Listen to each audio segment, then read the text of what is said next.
মূল্যস্ফীতি নিয়ন্ত্রণে 2 বছর ধরে সংকোচনমূলক মুদ্রানীতিতে বাংলাদেশ ব্যাংক।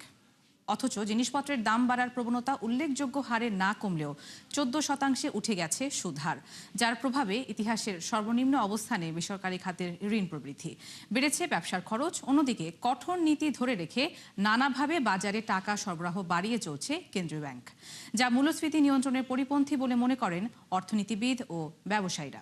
বিস্তারিত জানাচ্ছেন আব্দুল জাহের আনাস।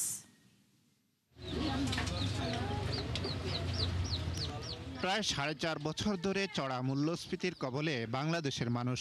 এই হার এতটাই বেশি যে টিকে থাকতে সঞ্চয় ভেঙেছেন অনেকে, কেউ জড়িয়েছেন ঋণের ফাঁদে, আর কাউকে পড়তে হয়েছে দারিদ্র্যের কবলে।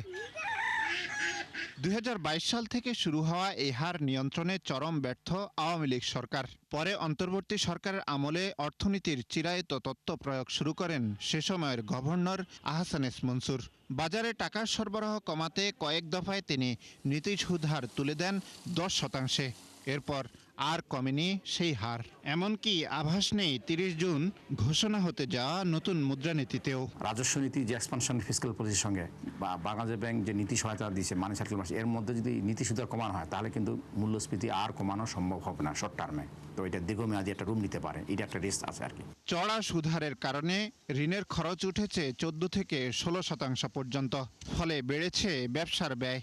একই সাথে নতুন বিনিয়োগে নিরুৎসাহিত হয়ে পড়ছেন উদ্যোক্তারা, যার বড় প্রমাণ ইতিহাসের সর্বনিম্ন বেসরকারি খাতের ঋণের প্রবৃদ্ধি। অন্যদিকে এই সময়ে মূল্যস্ফীতিও কমেনি প্রত্যাশা অনুযায়ী, উল্টো আরও বৃদ্ধির প্রবণতা কয়েক মাস ধরে। মূল্যস্ফীতি কমাতে হলে সুদের হার কমতে হবে। নীতি সুদের ওখানে উপরে রেখে দেওয়া মূল্যস্ফীতি কখনোই কমবে না। ইন্টারেস্ট রেট যদি সিঙ্গেল ডিজিটে না আসে তাহলে ব্যবসায়ীরা সেখানে ইনভেস্টমেন্টও যাবে না, বা ব্যাংক থেকে লোন নিয়ে যে ব্যবসা করবে, কোথাও ইনভেস্ট করবে সেটা করবে না। প্রাইভেট সেক্টরে ঋণ প্রাপ্যতা যাতে বাধাগ্রস্ত না হয়। আবার পলিসি সাপোর্টে এখন হাত দিব কি দিব না, মূল্যস্ফীতি আগে নিয়ন্ত্রণ করব নাকি এখনো সময় হয়নি আর একটু চিন্তা করার। আমার মনে হয় দুই পন্থার মধ্যে যে কোনো একটি পন্থা এই নীতিতে গ্রহণ করা হবে। এদিকে সংকোচনমূলক মুদ্রানীতির মধ্যেও 60,000 কোটি টাকার বিশেষ প্রণোদনা, ইসলামী ব্যাংক সহ কয়েকটি প্রতিষ্ঠানকে তারল্য সহায়তা সহ নতুন টাকার সরবরাহ অব্যাহত রেখেছে নিয়ন্ত্রক সংস্থা। বিশ্লেষকদের মতে এই বিপরীতমুখী নীতির কারণে আগামীতে আরও কঠিন হবে মূল্যস্ফীতি নিয়ন্ত্রণ। মানি যে ইনজেকশন আছে অর্থনীতিতে বা লিকুইডিটি সাপোর্ট করার জন্য, তো তার জন্য তো অনেক সময় মূল্যস্ফীতি যে হারে কমার কথা সেটা কমছে না, এটাই তো বাস্তবতা। বাংলাদেশ ব্যাংক যে আলোকে এখন আছে আর কি, তাকে তার ফাইন্যান্সিয়াল স্টেবিলিটির উদ্দেশ্য ফুলফিল করার জন্য নীতি সহায়তা প্লাস লিকুইডিটি সাপোর্ট দিতে হবে। একই সঙ্গে আবার মূল্যস্ফীতি কমানোর জন্য তাকে আবার একটা টাইট বা কোশাস স্ট্যান্ড থাকতে হবে আর কি। নতুন অর্থবছরের প্রথমার্ধের জন্য ঘোষিত মুদ্রানীতিটি হতে যাচ্ছে নতুন গভর্নরের জন্য প্রথম। আব্দুল জাহের আনাস, 71, ঢাকা। অর্থবছরের 15 মে পর্যন্ত ব্যাংক ব্যবস্থা থেকে সরকার মোট ঋণ নিয়েছে 1,05,936 কোটি টাকা।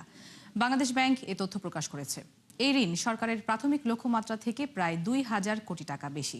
তথ্য অনুযায়ী ধার করা অর্থের মধ্যে বাংলাদেশ ব্যাংক থেকে সরাসরি নেওয়া হয় 1,422 কোটি, বাকি অর্থ নেওয়া হয় অন্যান্য ব্যাংক ও উৎস থেকে। উল্লেখ্য, চলতি অর্থবছরের বাজেটে ব্যাংক থেকে মোট ঋণের লক্ষ্যমাত্রা ছিল 1,04,000 কোটি টাকা।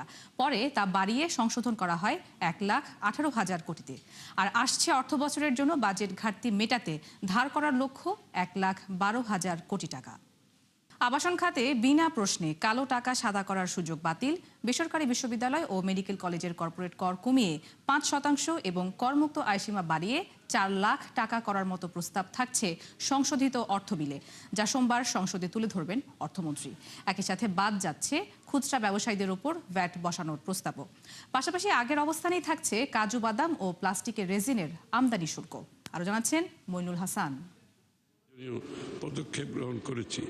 কর্পোরেট কর হার অপরিবর্তিত রেখে গত 11 জুন সংসদে অর্থ বিল 2026 তুলে ধরেন অর্থমন্ত্রী, যেখানে বেসরকারি বিশ্ববিদ্যালয়, মেডিকেল কলেজ ও বেসরকারি ইঞ্জিনিয়ারিং কলেজের জন্য এই হার বহাল রাখা হয় 10%। তবে মালিকদের চাপ আর দাবির প্রেক্ষিতে অবশেষে তা কমে হচ্ছে 5%। সোমবার এই প্রস্তাব সংসদে তুলে ধরবেন অর্থমন্ত্রী, যদিও এতে রাজস্ব খোয়া যাবে শত কোটি টাকা। সরবরাহের নির্ভরযোগ্যতা বাড়ানো হবে। আবাসন খাতে বিনা প্রশ্নে কালো টাকা সাদা করার সুযোগ দিয়ে তীব্র সমালোচনার মুখে পড়েন অর্থমন্ত্রী। ফলে এটিও বাদ পড়ছে শেষ সময়ে এসে। তাই জমি বা ফ্ল্যাটের দলিল মূল্যের চেয়ে প্রকৃত মূল্য বেশি হলে সুযোগ থাকছে না নিয়মিত কর দিয়ে বৈধ করার।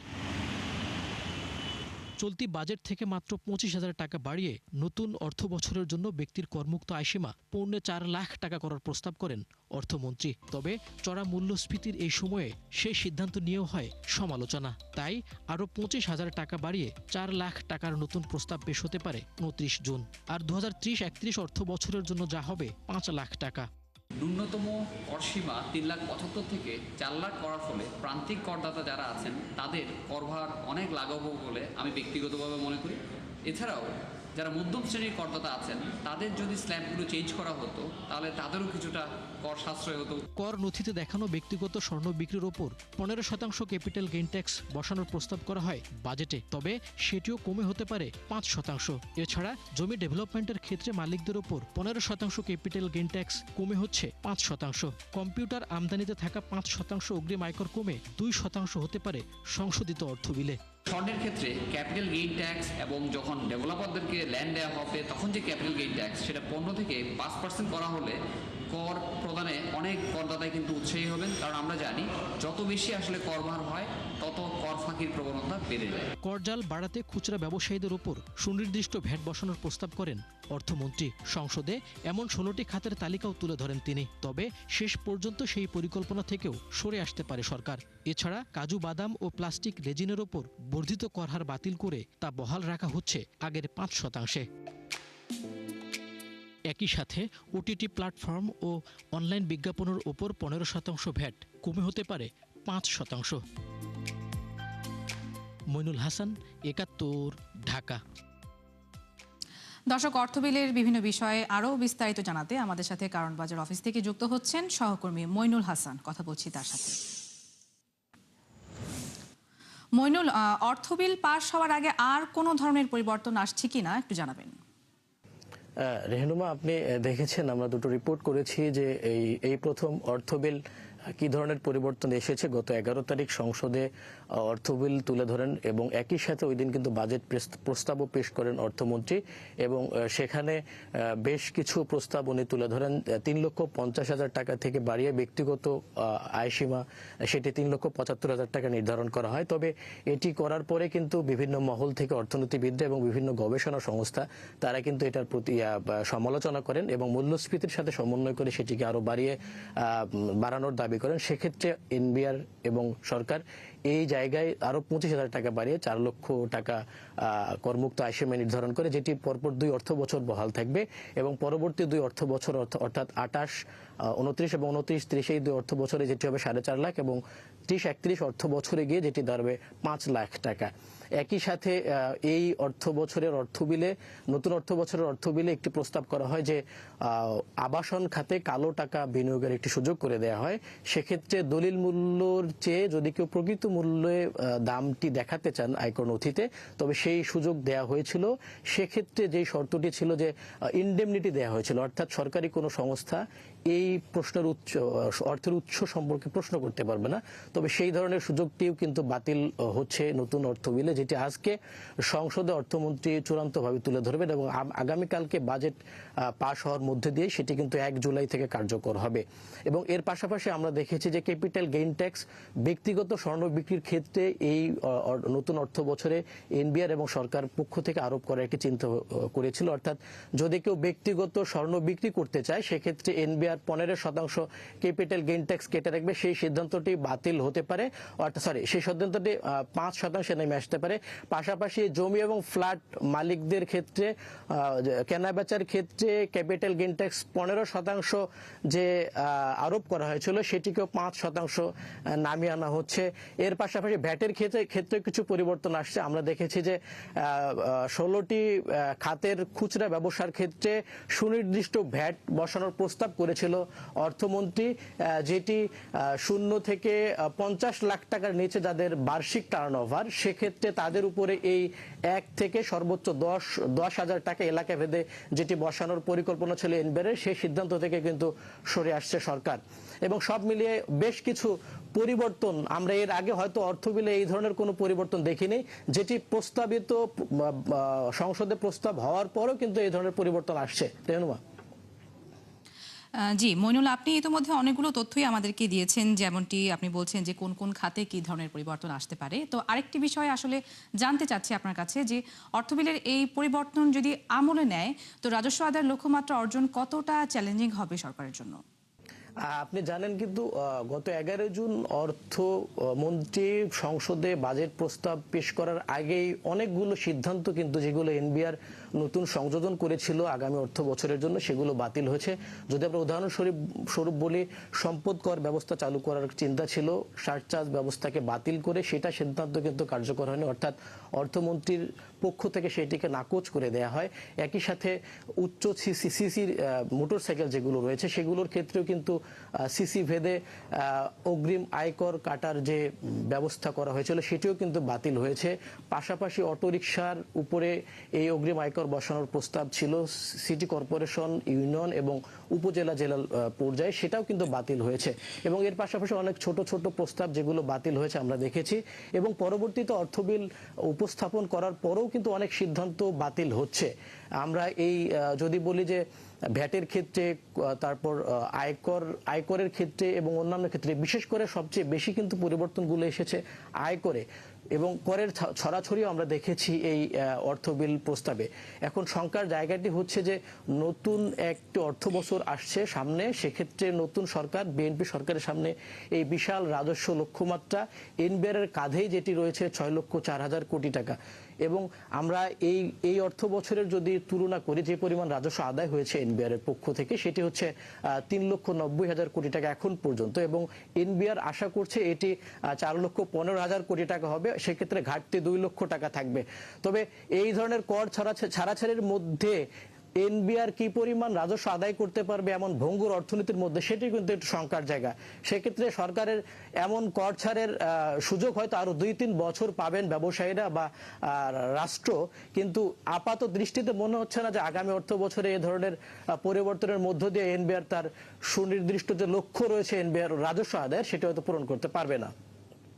জি মইনুল হাসান, আপনাকে অসংখ্য ধন্যবাদ আমাদের সাথে যুক্ত হবার জন্য। দর্শক, অর্থবিলের বিভিন্ন বিষয় নিয়ে বিস্তারিত জানাচ্ছিলেন সহকর্মী মইনুল হাসান।